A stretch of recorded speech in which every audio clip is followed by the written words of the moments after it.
It is not merely a social deviation when a woman lives alone, it is an archetypal phenomenon, rooted deep within the strata of the collective unconscious. Solitude, in this context, is not to be mistaken for loneliness. It is not isolation, but a sacred withdrawal.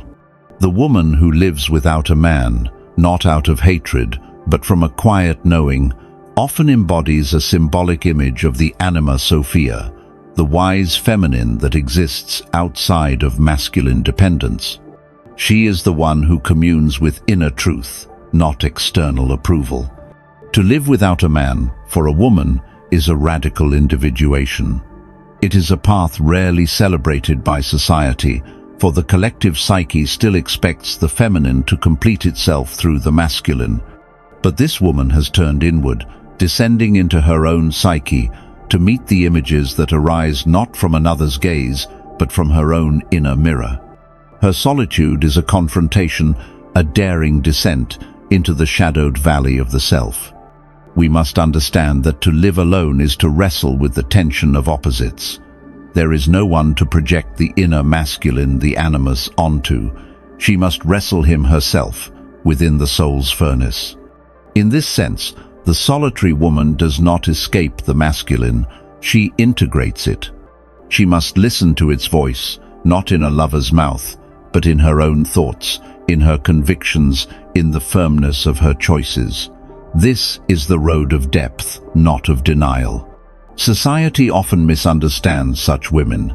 It calls them bitter, angry, or damaged. But such judgments are defenses, projections from a collective unconscious that fears the woman who does not play its ancient roles. These women are often forerunners of a deeper transformation in human consciousness. They are not rejecting love, they are reclaiming the right to define its terms. The woman who lives without a man walks a path where the mirror of the other, the man's gaze, his desires, his judgments, no longer defines her. For most of human history, woman was seen through man's perception. She was mother, wife, lover, a reflection, but the solitary woman begins to see herself from within. Her identity is no longer bound to external validation. She becomes, slowly, a subject rather than an object. This transition is not without pain. The dissolution of a mirrored identity often feels like death. The ego, which had grown dependent on being seen and desired, now crumbles. And in that crumbling, something new can arise, an authentic self not shaped by the need to be chosen, but formed by inner necessity. This process is alchemical. From lead to gold, the solitary woman is transmuted. But what arises in her can be disturbing to others. The woman who no longer conforms to traditional feminine archetypes, who neither mothers, seduces, nor obeys, is often perceived as threatening. She embodies what I have called the terrible mother, but in her positive form, the one who destroys illusions so that new truths may be born. She does not smile to appease. She speaks from a place of inner authority. This woman has dared to face what many flee from herself. She becomes an agent of psychic truth, no longer willing to participate in the lie that her value is tied to another's desire. And in doing so, she becomes dangerous not because she harms others, but because she reveals the unreality of the roles they cling to. We often assume that the process of individuation must occur in the context of relationship, and indeed, relationship is one of its most powerful crucibles. But the woman who lives alone is engaged in a different kind of work, the sacred task of self-becoming without external mirrors. This is not easier. It is in many ways more treacherous. For in solitude, the psyche loses its distractions and turns inward with uncompromising honesty. Individuation demands the confrontation with the unconscious. The woman alone must face her complexes, her shadows, her dreams, with no partner to serve as screen or scapegoat. There is no one to blame for the projections that arise. They must be owned, understood, and integrated. This is a hero's journey in the feminine register, a descent into the underworld, not to rescue a lover, but to find the self. The solitude she embraces can become a temple or a tomb. The difference lies in her willingness to do the inner work. Some, of course, retreat from life, not out of strength, but out of fear. But the women of whom I speak are those who, through solitude, confront the mystery of their own soul. They may garden, write, paint, pray not to pass time, but to commune with the eternal. To live without a man is not to reject men. It is to say, my soul's path does not require your presence to unfold. This is not arrogance. It is humility before the inner voice that whispers, become who you are, not who you were told to be, not who someone else needs you to be, but who you are when you are alone and when no one is watching. In the solitary woman, the animus, inner masculinis, no longer merely a figure of projection. He ceases to appear only in lovers, fathers, or intellectual authorities. Instead, he becomes an active psychological presence within her. He speaks not from outside, but from the interior chambers of her soul. She may feel him first as resistance to conformity, as a voice that urges her toward intellectual or spiritual independence, even at the cost of comfort or companionship. The animus, unlike the anima in man, is not easily personified. He often appears as a multitude of opinions, judgments, or dogmas. In the woman who lives alone, he must be confronted and transformed, not merely silenced or rejected. For the unintegrated animus can be tyrannical. He can speak with the false authority of inherited beliefs, inherited guilt. But once brought into consciousness, he becomes a guide not to domination, but to self-realization. This process is subtle. It involves dialoguing with one's thoughts, examining their origins, and discerning whether they are truly one's own. The solitary woman often becomes fiercely discerning. She questions, dismantles, and rebuilds her inner world. She learns to wield the sword of logos not to cut others down, but to carve truth from illusion. Her voice, once tentative, becomes clear and resonant not because she mimics men, but because she integrates their forgotten counterpart within herself. Here lies a paradox. In choosing to live without a man, she becomes more whole, not less feminine, but more complete. She no longer needs to seek the animus in flesh, because she has met him in spirit. She may still love, still desire, but she is no longer driven by unconscious longing. She has become, as it were, sovereign. And this sovereignty is not lonely, it is sacred.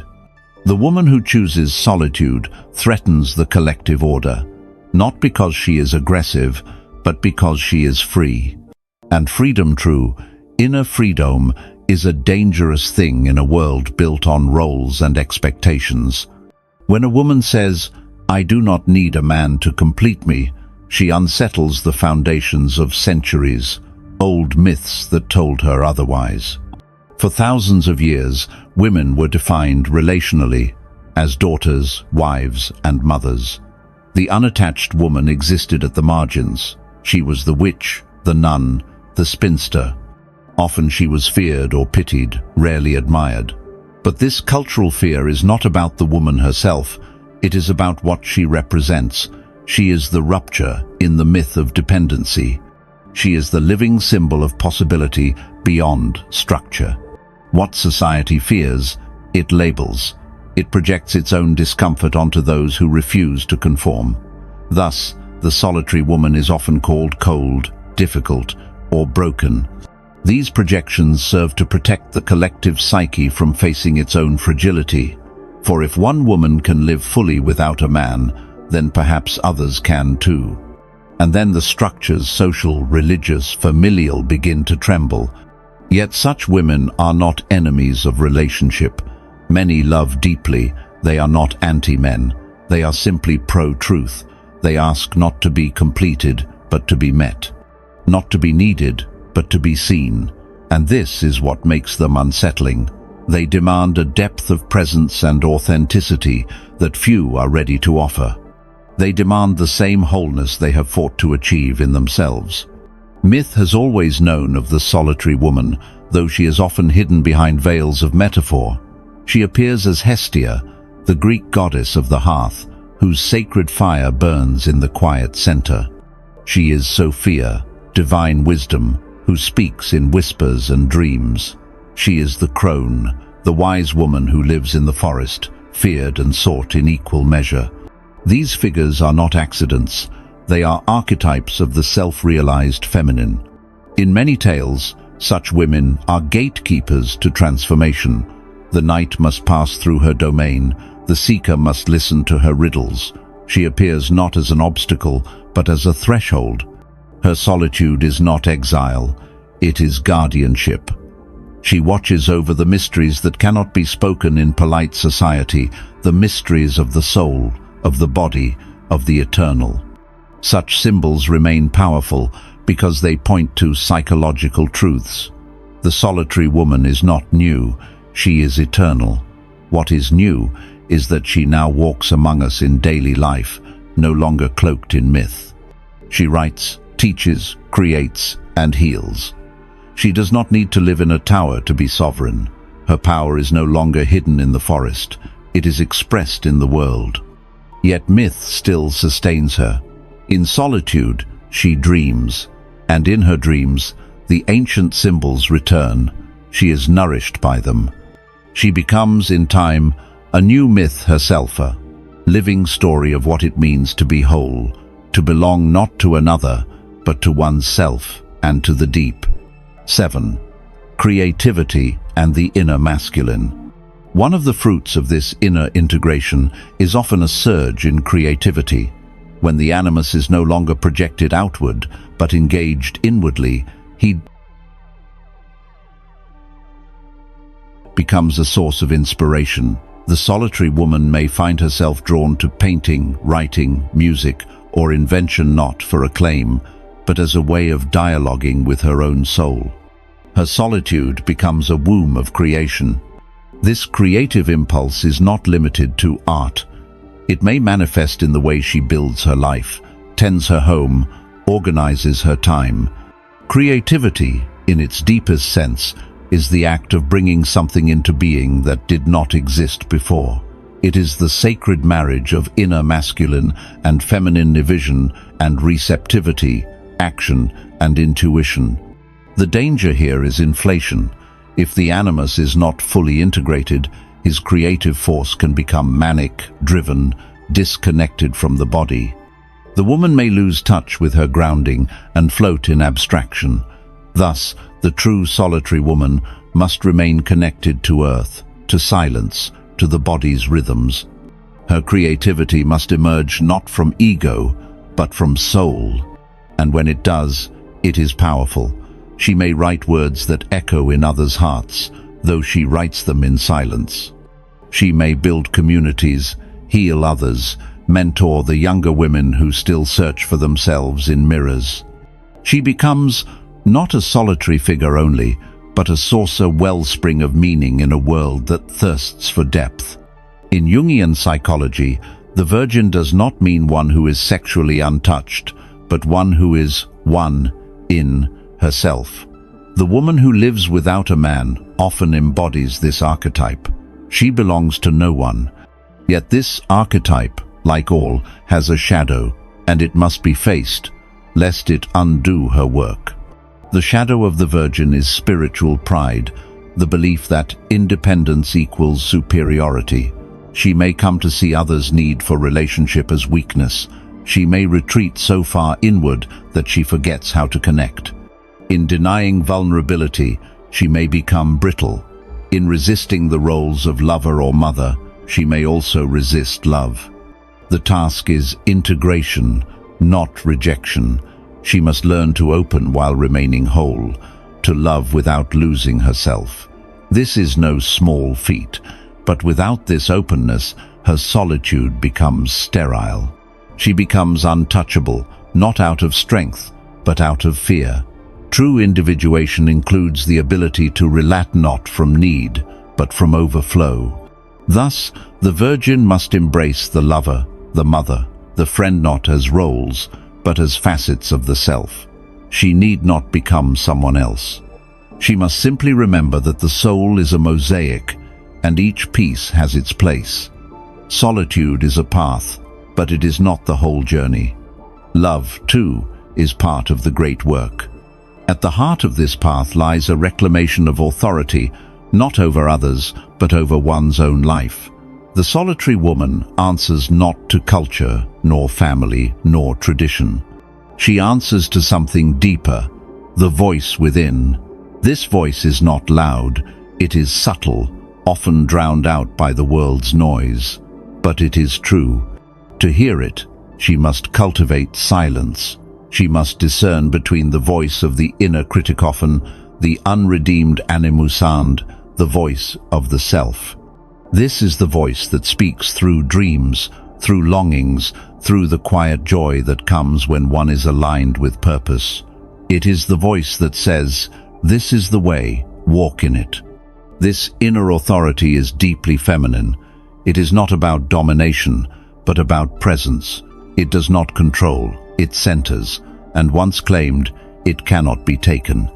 The woman who lives by this voice becomes unshakable. She may be misunderstood, but she is not confused. She may be alone, but she is not lost. And in this authority, she becomes a light for others, not because she teaches or preaches, but because she is. She becomes a living symbol of what it means to be free, not above life, but within it, with eyes wide open. The truth about women who live alone without a man is not a truth of opposition. It is not women against men, solitude against love, independence against relationship. These are false divides, born of a dualistic mind. The real truth is one of wholeness, of integration, of becoming. The solitary woman shows us that relationship must begin within, that no man, however noble, can substitute for the inner union. That love, to be true, must be chosen from fullness, not from fear, not from lack. Her life is a testament to this truth. We are not halves seeking others to complete us. We are wholes, seeking others to share the journey. This truth liberates both men and women, for as women become whole, men are freed from the burden of completion. They too can seek wholeness within and meet women not as saviors or servants, but as equals. The polarity remains, but now it dances rather than divides. And so we return, not to loneliness, but to solitude, not to separation, but to selfhood. The woman who lives alone is not alone in spirit. She walks with the deep, she listens to the soul, and in doing so, she reminds us all, the journey to the self is the beginning of every true relationship.